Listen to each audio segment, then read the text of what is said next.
السلام عليكم ورحمة الله وبركاته. كي دايرين مع الصحة؟ كنتمنى انكم تكونوا بخير وعلى خير ان شاء الله الرحمن الرحيم. اليوم ان شاء الله ما عنديش طبخ، عندي واحد الوصفات كنستعملوهم. عندي جوج وصفات كنستعملوهم في الحمام، وضروري ما يكونوا عندنا وحده للشعر وحده للجسم. هاد الوصفات يعاونوا الجسم ديالنا والشعر ديالنا. الوصفه الاولى ديال تقشير الجسم، كتساعد على تقشير الجسم وكتصفيه، والثانيه للشعر كتنعمو وكترطبو وكتعطيه واحد النعومه. اذا اخواتي، كنتمنى انكم تبقاو معايا حتى لاخر الفيديو وتستافدوا معايا في هذه الوصفات اللي غادي نقدم لكم ان شاء الله. الوصفه الاولى اللي غادي نتكلموا عليها كتخص بالجسم، فيها 3 ديال المكونات كما كتشوفوا معايا. عندي الحنه، هي هذه الحنه مدقوقه ومغربله. الحنه عندها بزاف ديال الفوائد والمزايا للجسم، وهذا هو الداد. انا ما عرفش الا كان عنده شي اسم اخر، المهم هو الداد. انا هنا عندي مدقوق، وهذا الصابون البلدي. يعني الصابون البلدي راكم كلكم عارفين اللي ضروري من الحضور ديالو في الحمام ديالنا المغربي ولا اي حمام ديال البخار، حيت هاد الوصفات كيحتاجوا للحمام ديال البخار. اذا اهوتي الطريقه ديال التطبيق ولا ديال استعمال هاد الخلطه.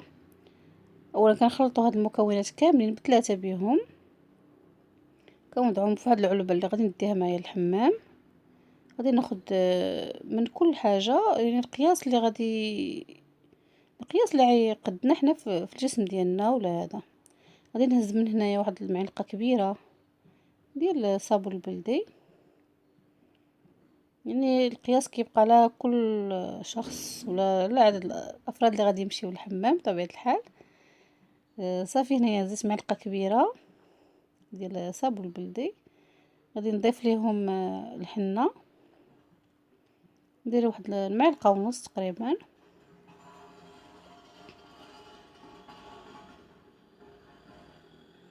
معلقه ونص كبارين، يعني هذه عندي معلقه غير صغيره وزيد 3 معالق صغار. والداد ندير واحد المعلقه ونصف، يعني تقريبا معلقه كبيره. صافي غادي نخلط هاد وغادي نمزجهم مزيان. غادي نحتاج هنايا واحد شويه ديال الماء، غادي نضيف لهم واحد شويه الماء.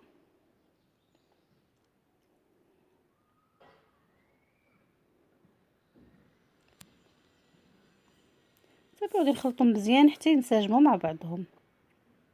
هاد الوصفه اخواتي رائعه بزاف للجسم، فهي كتساعدوا على التقشير، كتوضع حتى في الوجه، يعني في كامل انحاء الجسم ديالنا.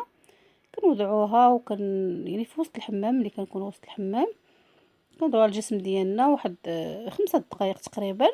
صافي ملي كنشلو يعني كنستعملوا الكيس، يعني راه معروف الكيس عندنا المغربي، هذاك الكيس اللي كيساعد على التقشير. وهاد الوصفه هذه يعني كتسهل جميع الخلايا الميته، كتحيد وكيبقى الجسم ناعم ورطب.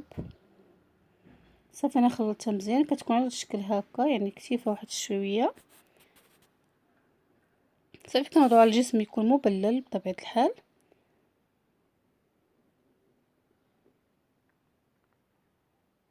كتوضع حتى في الوجه، فهي رائعه بزاف. وحنا يعني ما تخافوش منها، راه ما غاديش تخلي داك اللون ديالها الاحمر على الجسم، ما كيبقاش. غير كنوضعوها وكنشلوها، يعني في ساعه كتحيد داك اللون ديالها. صافي وغادي تنشلو نطبقوا الكيس ديالنا العادي للجسم ديالنا، وكنخرجوا جميع الخلايا الميته.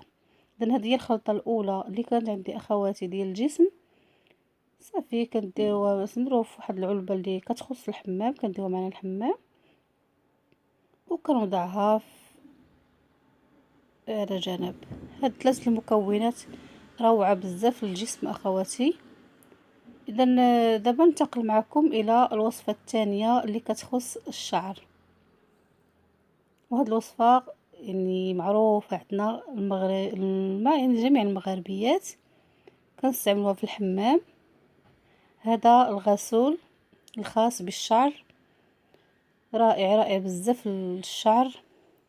وهنا عندي واحد 3 ديال الاعشاب ديجا صايبت معكم بهم واحد الزيت. عندي الورد والخزامه والزعتر، كناخذ معلقه صغيره من كل وحده منهم وكنضيف عليهم الماء سخون، نوضعهم في واحد البواطه، واحد العلبه كما كتشوفوا معايا هكا. غادي نوضع فوق منهم الماء طايب غليان، يعني تغلى ليا مزيان. غادي نوضعوا عليهم، غنخلي واحد غنخوي غير واحد القياس ديال كاس صغير تقريبا ولا كاس ديال العنبه. غادي نخويه ونغطيه ونخليه واحد المده ديال 5 دقائق حتى ل 10 دقائق حتى تلقوا ديك العشوب، دوك المكونات ديالها وديك العناصر اللي غادي نحتاجو حنايا. غادي نخليهم حتى يطلقوا مزيان المكونات ديالهم، ونتلاقى معكم ان شاء الله باش نخلطوهم، باش نصفيوهم عفوا ونخلطوهم مع الغسول. الغسول راه مفيد بزاف للشعر اخواتي، كينعمو بزاف يعني كيولي ملس الشعر. هاد المكونات ضروري اننا يعني في كل تحميمه خصنا ضروري نديروهم باش هكا يعني الشعر ديالنا كياخد داك الملمس الحريري ديالو. وبالنسبه للخلطه ديال الجسم راها كتعاون الجسم، يعني كتصفيه، يعني اي بقع كان ولا اي يعني هذاك اثار ديال الحبوب اللي كيكونوا ديال الحبوب كيتحيدوا. من بعد ما طلق لينا داك الاعشاب 3 طلقات لينا في الماء مزيان، غادي نصفيوهم. هو الماء كيكون باقي سخون كنصفيوهم على الغسول ديالنا. غادي نخلطوا واحد شويه نشوف واش نزيد الماء ولا ما نزيدش، حيت هو تيشرب دغيا داك الغسول. غادي نوضعو في العلبه اللي غادي ندي معايا الحمام. صافي غادي نهبطو كامل هنا في هاد العلبه.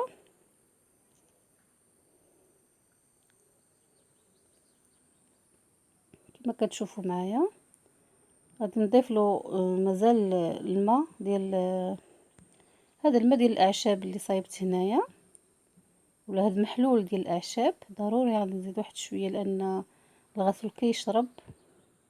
مازال هنايا محتاج عندي الى هذاك المحلول ديال الاعشاب.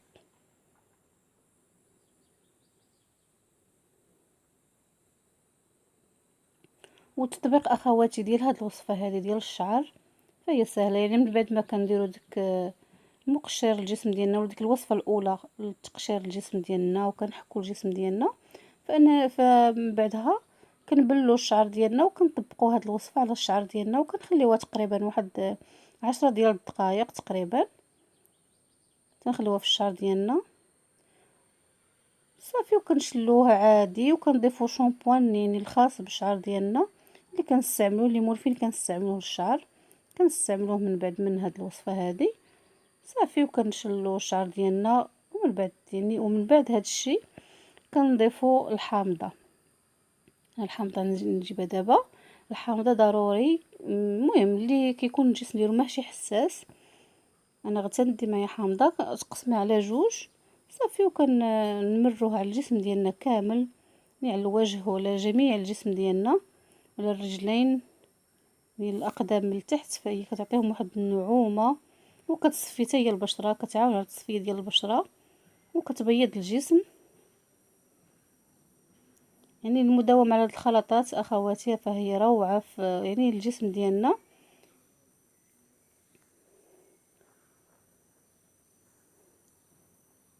ديال الخلطه ديال الغسول وديال الشعر والخلطه ديال الصابون البلدي والحنه والداد الخاصين بالجسم. كما قلت لكم كيساعدوا الجسم على التقشير، فجميع الخلايا الميته كتهبط كتحيد. هما الوصفات اللي كانوا معايا اخواتي في هذا الفيديو. كنتمنى انه يعجبكم وينال الرضا ديالكم. كيف العاده الى عجبكم الفيديو ديالي ما تنساونيش من التعاليق الزوينه ومن اللايكات، واللي كيشوف اول مره القناه ديال شهوات بسمه نتمنى انه ينضم القناه ويفعل الجرس باش يوصلكم اي حاجه جديده باذن الله. هاد الوصفات هادو ضروريين انهم يكونوا في الحمام ديالنا. هما كاين بزاف ديال الوصفات ولكن اسهلها واللي كتعطي نتيجه يعني دغيا دغيا يعني فهي روعه يعني. بالنسبه للغسول كيعطي حتى واحد الرائحه للشعر، كتبقى ديك الريحه ديال الاعشاب زوينه في الشعر.